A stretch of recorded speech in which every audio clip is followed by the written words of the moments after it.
Hello friends, welcome back to our YouTube channel. तो friends, आज की इस वीडियो में मैं आपके साथ डिस्कस करने वाला हूं कि कैसे आप सेट ए एग्ज़ाम SPM का इजीली क्रैक कर सकते हैं।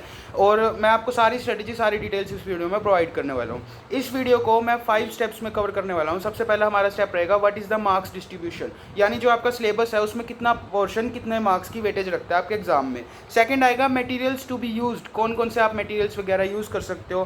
थर्ड मैं बात करूँगा सीरीज़ ऑफ चैप्टर्स जो आपको अपनी प्रिपरेशन के दौरान, मतलब ये सीरीज़ में आपको तैयारी करनी चाहिए। सबसे पहले ये वाला चैप्टर, देन ये, उसके बाद मैं सारा आपको बता दूंगा।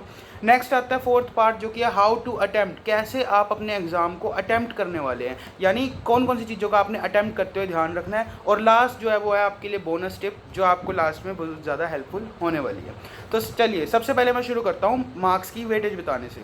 तो सबसे पहले हमारा जो ये चैप्टर, हमारा जो सिलेबस है लॉ का, उसके अंदर दो पार्ट्स है, या तो कॉर्पोरेट लॉ है या अदर लॉ है। जो कॉर्पोरेट लॉ है वो भी 50 मार्क्स की वेटेज रखता है, और जो कुछ अदर लॉज हमारे पास प्रेजेंट है वो भी 50 मार्क्स की वेटेज रखते हैं। तो सबसे पहले कॉर्पोरेट लॉ के हमारे फर्स्ट 3 चैप्टर आते हैं, जो कि है appointment and qualification of director, remuneration of managerial person, meeting and powers of the board. ये तीनों चैप्टर्स मिला के आपके 20 मार्क्स की वेटेज रखते हैं आपके एग्जाम के अंदर। तो ये तीनों चैप्टर बहुत ज़्यादा इंपॉर्टेंट हो जाते हैं। नेक्स्ट कंपनी लॉ के अंदर जो उसके अगले 3 चैप्टर है, inspection, inquiry and investigation, operation and mismanagement and amalgamation. ये तीनों चैप्टर्स मिला के आपके एग्जाम में नियर अबाउट 14 मार्क्स की वेटेज ये रखते हैं। और उसके बाद जो नेक्स्ट 3 चैप्टर है, वाइंडिंग अप वाला आ गया, मिसलेनियस वाला आ गया, plus special court, NCLT, NCLAT आ गया, या निधि कंपनी से रिलेटेड कोई पॉइंट्स आ गए, वो सारे आपके रखते हैं नियर अबाउट 16 मार्क्स की वेटेज। तो ऐसे करके 20, 14 एंड 16 कॉर्पोरेट लॉज की वेटेज यहाँ पे खत्म होती है। तो ये कॉर्पोरेट लॉज की मैंने पर चैप्टर आपको वेटेज बता दी। वेटेज कभी भी ऐसा नहीं होगा कि चेंज हो रही है। जैसे मैंने आपको 3 चैप्टर्स की जो वेटेज बताई है, ऐसा हो सकता है कि एक चैप्टर में से कम आ जाए, एक चैप्टर में से ज़्यादा आ जाए, बट अगर उन 3 चैप्टर्स की वेटेज 20 मार्क्स की है तो एग्जाम में वो 20 मार्क्स की वेटेज रखेंगे। ये ICAI की प्रॉपर ऑफिशियल वेटेज हमें दी हुई है।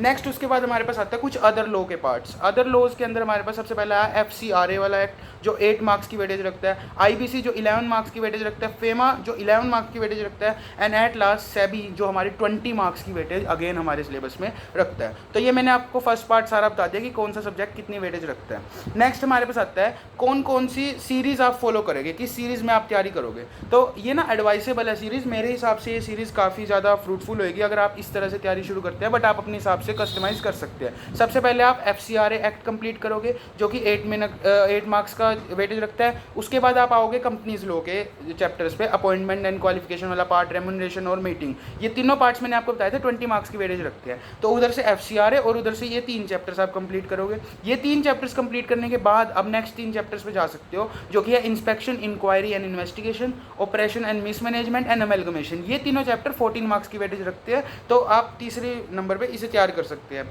नेक्स्ट उसके बाद आप कंप्लीट करेंगे IBC का जो एक्ट है हमारा, जो कि हमारे सिलेबस में 11 मार्क्स की वेटेज रखता है। एंड उसके बाद जो हमारा छोटा सा टॉपिक रह गया, वाइंडिंग अप वाला, मिसलेनियस वाला, स्पेशल कोर्ट, NCLT, NCLAT वाला पार्ट, जो कि 16 मार्क्स की अगेन वेटेज रखते हैं हमारे एग्जाम में। उसके बाद आप वो खत्म करोगे, एंड उसके बाद आप कर सकते हो फेमा जो हमारा है 11 मार्क्स की वेटेज रखता है। एंड लास्ट में हमारे पास आता है सेबी, जो कि 20 मार्क्स की वेटेज रखता है। अब ये सेबी को लास्ट में रखने का ना रीज़न ये है कि सेबी का जो पोर्शन है वो काफ़ी एनलार्ज्ड है, 3 पार्ट्स में सेबी का सिलेबस डिवाइडेड है, एंड उन तीनों पार्ट्स को इतने कम टाइम में पढ़ना थोड़ा डिफिकल्ट सा हो जाता है। तो उसी केस के लिए मैंने क्या किया, मुझे सबसे ज़्यादा दिक्कत आई थी सेबी की प्रिपरेशन में जब मैंने अपना SPM का एग्ज़ाम दिया था, एंड मैंने सिर्फ 4 दिन लिए थे प्रिपरेशन के लिए। तो जो वो सेबी वाला पोर्शन था वो सारा कंप्लीट नहीं हो पा रहा था। दैट्स वाई क्या मैंने क्या किया था, उसके कुछ नोट्स बना लिए थे जिसमें तीनों चैप्टर्स के इंपॉर्टेंट सारे फ्रेजेस हैं, जो भी चीज़ें बार बार रिपीट हो रही है क्वेश्चंस जो एग्जाम में आ रहे हैं, प्लस उन तीनों चैप्टर की सारी इंपॉर्टेंट चीज़ें उन नोट्स के अंदर हैं। तो वो भी मैं नोट्स आपको आने वाली 1-2 वीडियोज़ में प्रोवाइड कर दूंगा।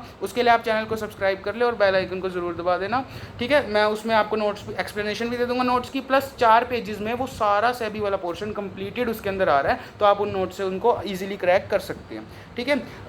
तो सेबी का पार्ट भी यहाँ पे, सेबी वाली दिक्कत भी आपको नहीं आने वाली। अब हम चलते हैं थर्ड उस पर, मटेरियल्स कौन कौन सी यूज़ करेंगे। देखो इनके लिए ना क्लासेस लेने की बिल्कुल भी ज़रूरत नहीं है, मैं आपको जिन टीचर्स का रिवीजन लेक्चर्स वगैरह सजेस्ट कर रहा हूँ वो कर लो, मोर देन इनफ है। सबसे पहले आते हैं हर्ष गुप्ता सर, जिन्होंने बहुत अच्छे रिवीजन लेक्चर्स डाले हुए हैं। पूरी कॉर्पोरेट लॉ की उनकी एक मैराथन है, नियर अबाउट 8 आवर्स के आसपास, 7 to 8 आवर्स के आसपास उनकी मैराथन है।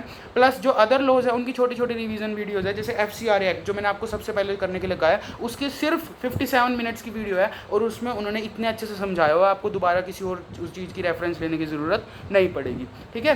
एंड उसके अलावा आप शुभम सर है, शुभम सिंगल सर, उनकी भी काफ़ी अच्छी वीडियोज़ है, उनसे हेल्प ले सकते हैं। या अमित पोपली सर की वीडियोज़ है, जौन सा भी टीचर आपको ईजी लगता है, बट मैंने आपको सजेस्ट किया कि हर्ष गुप्ता सर से करिए, क्योंकि मैंने भी उनसे किया था तो मुझे वो काफ़ी ज़्यादा बेनिफिशियल लगा था, ठीक है। नेक्स्ट तो ये तो होगी लेक्चर्स की बात। अब आते हैं नोट्स वगैरह कौन से रेफर करने हैं। तो फ्रेंड्स मैंने सिर्फ 2 नोट्स रेफर किए थे, उन दोनों नोट्स का डिस्क्रिप्शन में मैं आपको लिंक प्रोवाइड कर रहा हूँ। वो दोनों नोट्स काफ़ी अच्छे हैं। उसमें से फर्स्ट जो नोट्स हैं वो लिमिट्स वगैरह, डेज वगैरह, परसेंटेजेस वगैरह, या जो मल्टीपल चॉइस के क्वेश्चन बन सकते हैं उन सारे के नोट्स हैं। और सेकेंड जो नोट्स हैं वो वाले क्वेश्चन के हैं जो बार बार एग्जाम में रिपीट हो रहे हैं। एंड येस, जो बार बार एग्जाम में रिपीट हो रहे हैं वो मेरे एग्जाम में भी लगभग 20 to 25 मार्क्स के थे, तो आपके एग्जाम में भी इतने पोर्शन रिपीट के चांसेस है। तो उन सेकंड वाले नोट्स को बहुत अच्छे से करके जाना। एंड नियर अबाउट कम से कम 4 से 5 रीडिंग उन सेकंड वाले नोट्स की अगर आप ले लेते हो तो वो मोर देन सफिशिएंट है। आप इजीली फर्स्ट बारी में बहुत कम टाइम में अपना ये एग्जाम क्रैक कर लेंगे। अच्छा जी, नेक्स्ट हमारे पास आता है कि हमारा कैसे अटैम्प्ट करना है। तो अटैम्प्ट करने के लिए ना मैं आपको एक सिंपल सी टिप दूंगा। सबसे पहले आप क्या करें, सारे वो वाले क्वेश्चन कर लीजिए जो आप 100% श्योर है कि हाँ इसका आंसर यही वाला है। बट कुछ क्वेश्चन ऐसे होते हैं जिसमें हमें डाउट होता है या कुछ के आंसर्स हमें नहीं पता होंगे, तो उन क्वेश्चंस को आप बाद के लिए रखिए। पहले एक बार स्किप कर करके वो वाले क्वेश्चंस कर ले जो आप 100% श्योर हो। एंड नो डाउट कि आपको बाद में अच्छा खासा टाइम मिलेगा जिसमें आप उन जो क्वेश्चंस आपने छोड़े हुए हैं उनको ईजिली गो थ्रू कर सकते हैं। तो आपने क्या करना है, सारे वो वाले क्वेश्चंस करके अब जब उन क्वेश्चंस पे आ रहे हैं जिसमें आपको कन्फ्यूजन थी, वहाँ पे ना कुछ 4 ऑप्शन है, उनमें से 2 ऑप्शन तो आपको ईजिली 101% ऐसे मिल जाएंगे जो आपको पता है ये तो आंसर हो ही नहीं सकता, इतना आपको पता होएगा। बट जो बाकी 2 ऑप्शन है उनमें से आपको चॉइस करनी होगी। इसे एलिमिनेशन मेथड भी कह देते हैं। हम MCQ सॉल्व करते हैं तो 2 किसी को भी 2 एलिमिनेट करो, बाकी 2 में से चॉइस करो। प्रोबेबिलिटी बहुत ज़्यादा है कि आपका आंसर सही होएगा। एंड बिलीव योरसेल्फ, आपका आंसर सही होएगा अगर आप थोड़ी इस स्ट्रेटेजी के अकॉर्डिंग चलते हैं।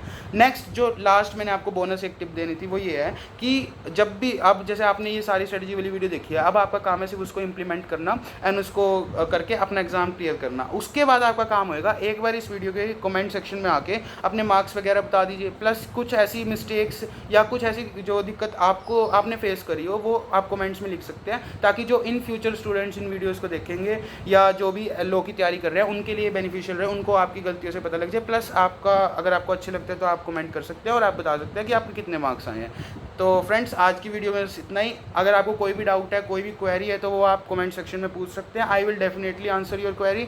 एंड अगर आपको ये वीडियो अच्छी लगी हो तो प्लीज़ इस वीडियो को लाइक करना, चैनल को सब्सक्राइब कर लो क्योंकि बहुत अच्छा कंटेंट मैं आगे डालने वाला हूँ। प्लस अगर आप कुछ कमेंट में मुझे बताना चाहते हैं तो वो बता सकते हैं। Thank you very much.